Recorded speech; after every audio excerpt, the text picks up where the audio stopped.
What is up?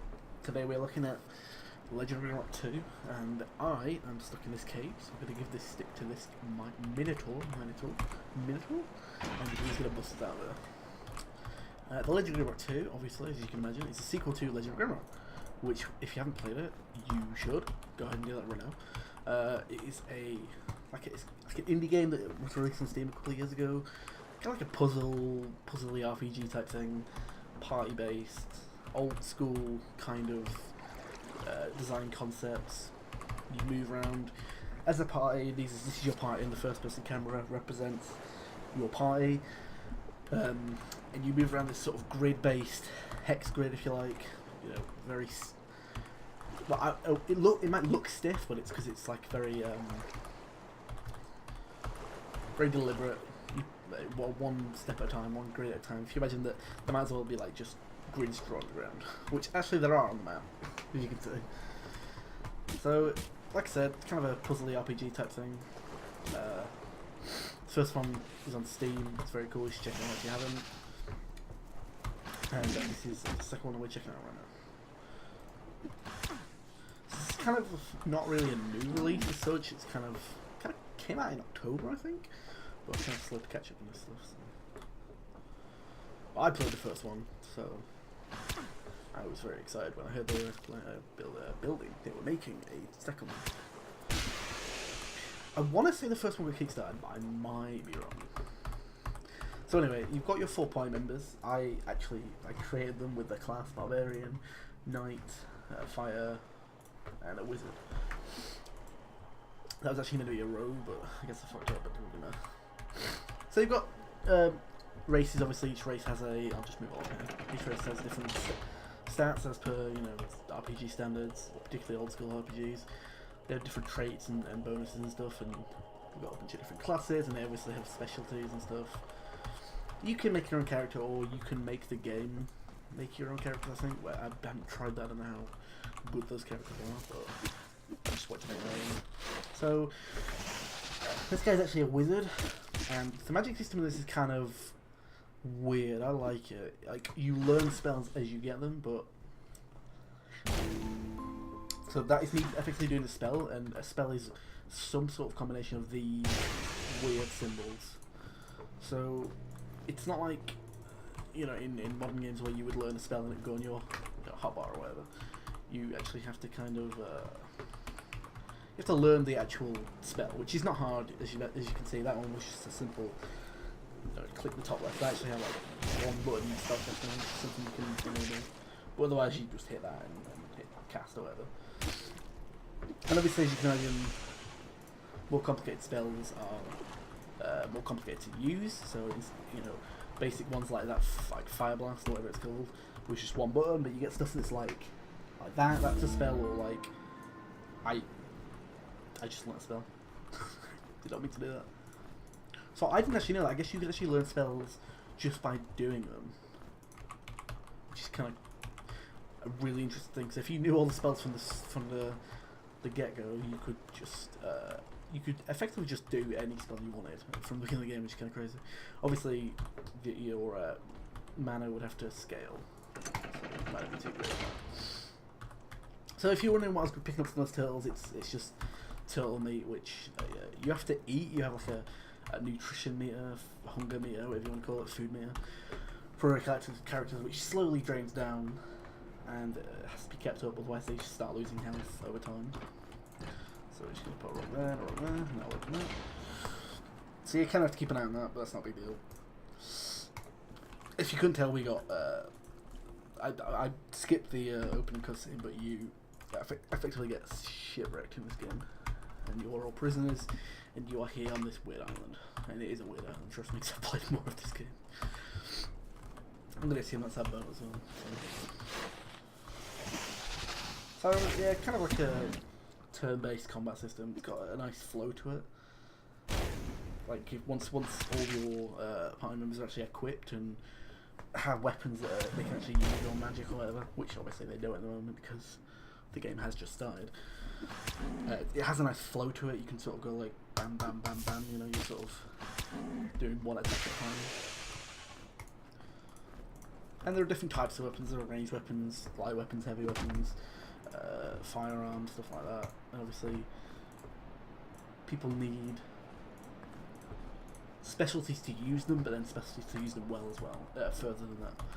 So, we're going to go over here. As you can see, I'm just picking up like food and stuff, which obviously I'll need later. And this crystal will heal me and act as a checkpoint, I guess. Aha. So that's how you're supposed to learn spells if you don't actually know them. You pick up scrolls that just tells you what that thing is, but I happen to know what that spell is. I've played this game before.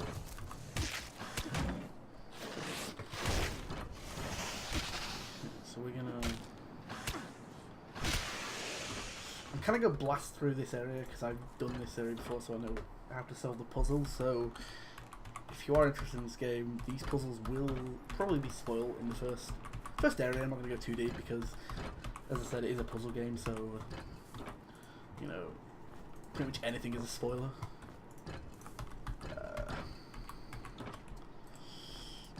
I should actually probably show you the actual clue. Click on that and it says X marks the spot, which I happen to know means that you have to make an X out of these. Again, I have played this game before. There you go. So that's like a really rudimentary puzzle. Obviously they get a lot more complicated. The furthest save I had is a good few hours into the... Oh, bloody hell. Big blue demon. I'm pretty far into the game, but some of the puzzles are pretty complicated. I've definitely got stuck a number of times. And anyone who played the original game will know that this game's kind of a bitch. I never really found combat to be exceedingly difficult. I mean, obviously you can put it on high difficulty if you can, but some of the puzzles are pretty tricky. They're pretty crafty. So I'm picking up some herbs, which I'm going to give to that guy, because I know that I will eventually give that guy alchemy, which will let him craft potions and stuff, and stuff to use, conceal items and stuff. I don't think I gave him... That's a skill that you have to learn when they level up from the XP they get, and they you can give them, for example, that I know that red mushroom. You use one red mushroom and it will create a health potion, which is nice.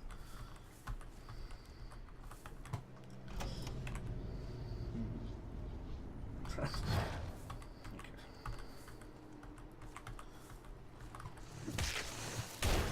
So yeah, I'm just gonna like I said, blast my way through this.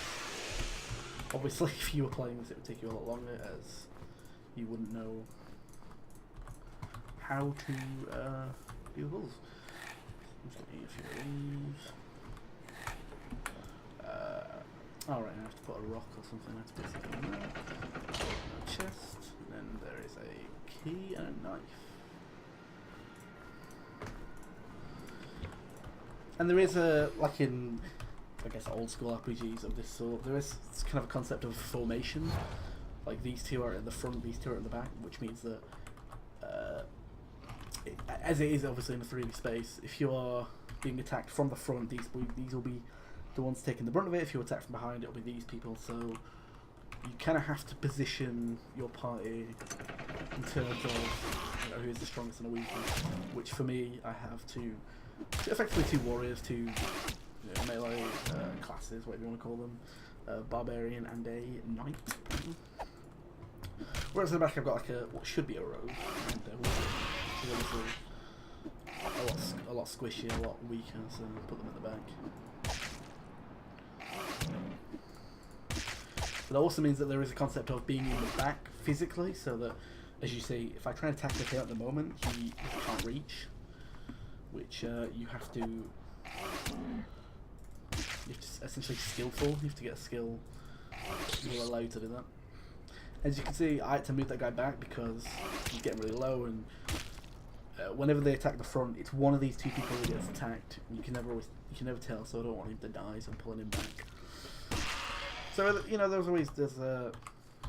sort of positioning does take a pretty big part. It's more than just them being down here. Picked up a box. What is in that box? Oh, sure. Poison cloud. But I don't have earth magic, so I'm going to give it to him. Fish for eating. No. And a sword. You can have that sword.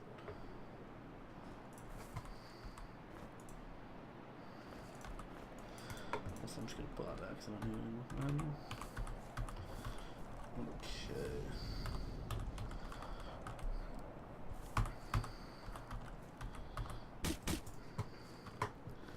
I feel like if you played this game, if you played the first one I should say, you kind of know what you're in for. You probably know if you want to play already, but if you haven't played the first one, it's a weird thing. Like, I feel like I really like it, but I'm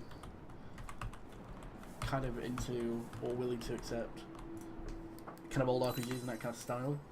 You know, I've not necessarily played stuff like Eye of the Beholder and actual first-person dungeon crawls like this, but I have certainly played, you know, stuff like Baldur's Gate and that kind of reign of in that realm of RPGs, you know, old school RPGs. So I'm kind of used to some of these concepts and systems, which might be a bit alien to people who are perhaps used to more modern RPGs. But I think if you're willing to give it a chance, it's a great game. It's technically a great series now that there's two. Also, like I said, I played this game before, so I know where the secrets are in this area at least. And there are actually quite a lot of secrets in this game. Like that one's a pretty obscure one. Like there was a sword that I got, the rapier that I got from there, and you have to put that in the hand. Also, you do the same here, so I guess it's not that obscure, but you have to have found that one.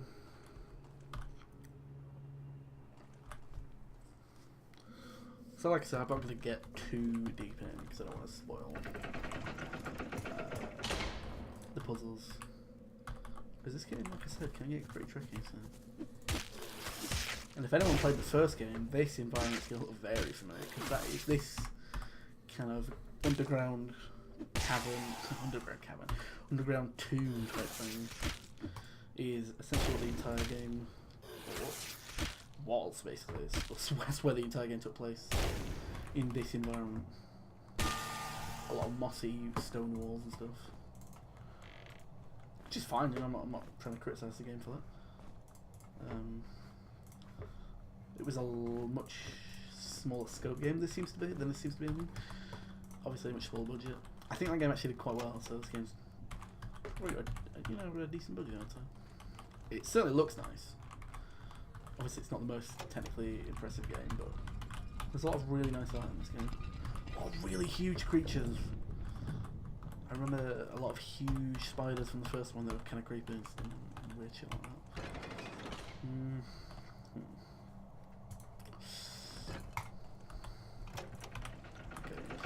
Oh, I gotta level up.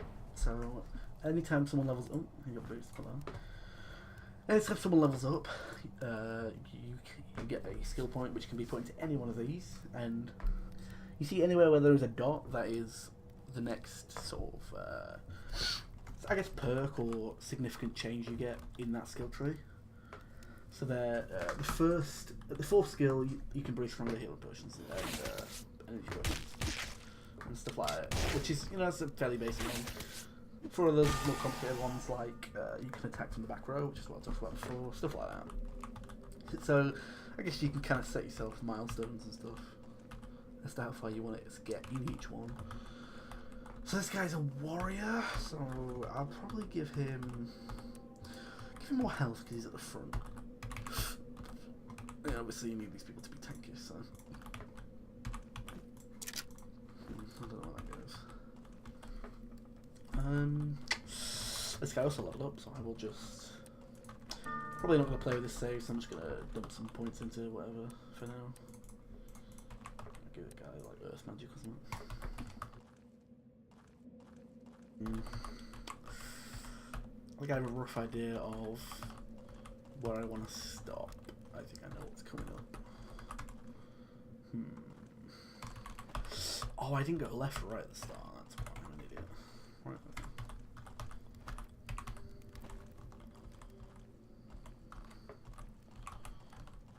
Getting too cocky. Always fails. So, what's that? Shock. Oh, you need one air magic, which I do not have.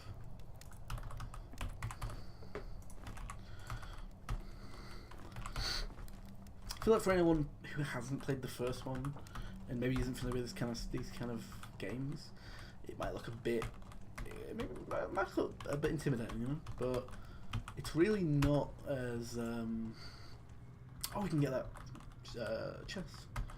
It's really not as, sorry, I'm trying to talk and play at the same time. It's a bit awkward. Really not as intimidating as it might sound. It's not as complicated as it might sound anyway. Well, it certainly might not look as complicated as it looks anyway. Once you get the hang of things, the movement might be a bit weird, might feel a bit stiff compared to what you're probably used to, but you know, it's very intentional.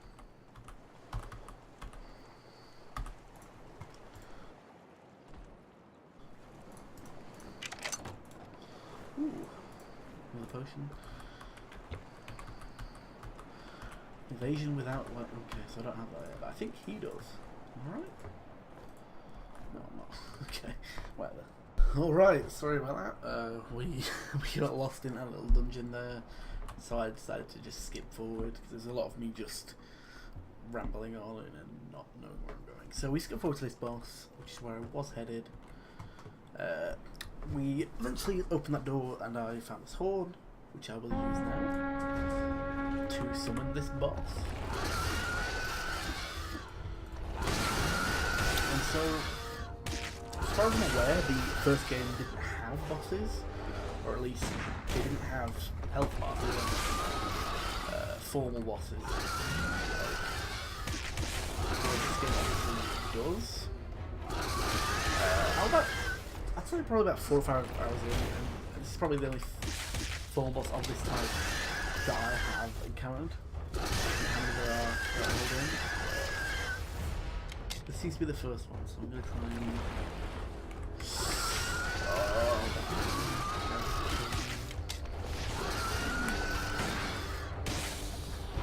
There you go. Go on then. Go on.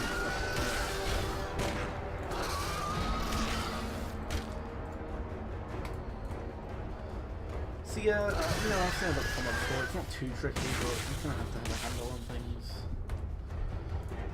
Keep people well equipped. But, you know, if you can do that, it's really tricky. There you go. Boom. And we will pick up this power gem, but I will not reveal what it's about, because that is the end. That is where I'm going to cut it, and this is it. So that's Legend of Grimrock 2. If you're interested, check it out. It's on Steam for, I believe, £24, and then maybe like $30, $40, I don't know. That's my guess. Probably a really bad guess. That's me just assuming. But there you go. It's very cool. If you played one, you've probably already got this. So there you go. Or not, because you hated it. Either way, goodbye.